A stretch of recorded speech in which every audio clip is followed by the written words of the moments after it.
कर्नाटक फिसला, अब कहां दम लगाएगी बीजेपी? शून्य से कैसे सत्ता तक पहुंची बीजेपी, कहां बनी थी पहली सरकार? बीजेपी के बनने से लेकर अब तक कितने राज्यों में रहे सीएम? कर्नाटक में हार के साथ दक्षिण भारत में बीजेपी शून्य पर पहुंच गई है। दक्षिण भारत में बीजेपी के पास सिर्फ कर्नाटक था, जहां वो बुरी तरह से हार गई है। कर्नाटक में बीजेपी की भले ही जीत ना हुई हो, लेकिन पार्टी के जीत का सिलसिला बेहद दिलचस्प रहा है। करीब 43 साल पहले 6 अप्रैल 1980 को भारतीय जनता पार्टी गठन हुआ था।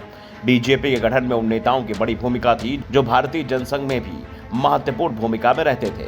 1977 में जनसंघ का जनता पार्टी में विलय हो गया और जब जनता पार्टी टूट गई तो जनसंघ के नेताओं ने ही भारतीय जनता पार्टी बनाई।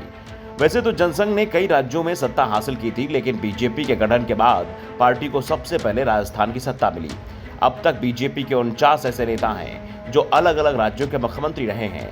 बीजेपी की तरफ से सबसे पहले भैरव सिंह शेखावत राजस्थान के मुख्यमंत्री बने थे। दरअसल 1990 में बीजेपी के 3 राज्यों के एक साथ सरकार बनी थी। 1990 के राजस्थान विधानसभा चुनाव में बीजेपी सबसे बड़ी पार्टी बनकर उभरी थी। पार्टी का वोट शेयर कांग्रेस के 33.64% के मुकाबले 25.5% रहा, लेकिन पार्टी ने 85 सीटें जीती। इसका कारण था चुनाव में बीजेपी का जनता दल के साथ गठबंधन। चुनाव में जनता दल ने 55 सीटें जीती थी। 200 सीटों वाले राजस्थान विधानसभा का मैजिक नंबर 101 है। कांग्रेस को 63 सीटों का नुकसान हुआ और पार्टी 113 से 50 सीटों पर सिमट गई। राजस्थान के साथ ही मध्य प्रदेश और हिमाचल प्रदेश में भी बीजेपी ने सरकार बनाई और इन दोनों ही राज्यों में पार्टी की सरकार पूर्ण बहुमत से बनी थी। राजस्थान में बीजेपी की पहली सरकार इसलिए मानी जाती है क्योंकि भैरव सिंह शेखावत ने 4 मार्च को सीएम पद की शपथ ली। इसके अगले दिन यानी 5 मार्च को मध्य प्रदेश में सुंदर लाल पटवा और हिमाचल प्रदेश में शांत कुमार ने सीएम पद की शपथ ली, लेकिन ये तीनों ही सरकार अपना कार्यकाल पूरा नहीं कर पाई। 6 दिसंबर 1992 में अयोध्या में कार सेवकों ने बाबरी मस्जिद को गिरा दिया, जिसके चलते उस समय नरसिंह राव के नेतृत्व वाली केंद्र की कांग्रेस सरकार ने बीजेपी शासित तीनों ही राज्यों की सरकार को बर्खास्त कर दिया। इस तरह भैरव सिंह शेखावत 2 साल 286 दिन सीएम रहे, जबकि सुंदर लाल पटवा और शांता कुमार 2 साल 285 दिनों तक सीएम रहे। बाद में 1993 में जब विधानसभा के चुनाव हुए तो सिर्फ राजस्थान में ही बीजेपी की सरकार बन पाई, जबकि मध्य प्रदेश और हिमाचल प्रदेश में कांग्रेस की सरकार बन गई। लेकिन इसके बाद बीजेपी ने पीछे मुड़कर नहीं देखा और एक के बाद एक कई राज्यों में सरकार बनाई, तो कई राज्यों में लगातार सरकार बनाई।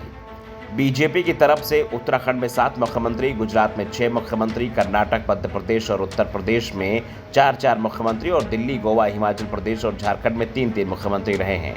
इसके अलावा 4 महिलाएं, सुषमा स्वराज दिल्ली, उमा भारती मध्य प्रदेश, आनंदीबेन पटेल गुजरात और वसुंधरा राजे राजस्थान के मुख्यमंत्री रही हैं। शिवराज सिंह चौहान 15 साल से ज्यादा और देवेंद्र फडणवीस सबसे कम 3 दिनों के मुख्यमंत्री रहे हैं।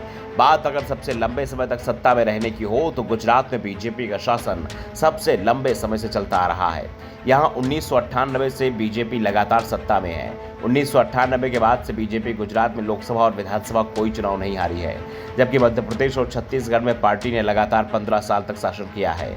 बीजेपी को पहले हिंदी बेल्ट की पार्टी माना जाता था, लेकिन राम मंदिर आंदोलन के बाद ये गैर हिंदी राज्यों में भी फैलना शुरू हुई और नरेंद्र मोदी का शासनकाल शुरू होने के बाद से बीजेपी दक्षिण भारत को छोड़कर अधिकांश राज्यों में या तो सत्ता में है या फिर मुख्य विपक्षी दल के रूप में मौजूद है। 9 साल से लगातार केंद्र की सत्ता में बनी हुई है, लेकिन यूपी विधानसभा चुनाव के बाद से बीजेपी के हाथ में जीत से ज्यादा हार दिखाई दे रही है। Bureau report, the Navdarpan news.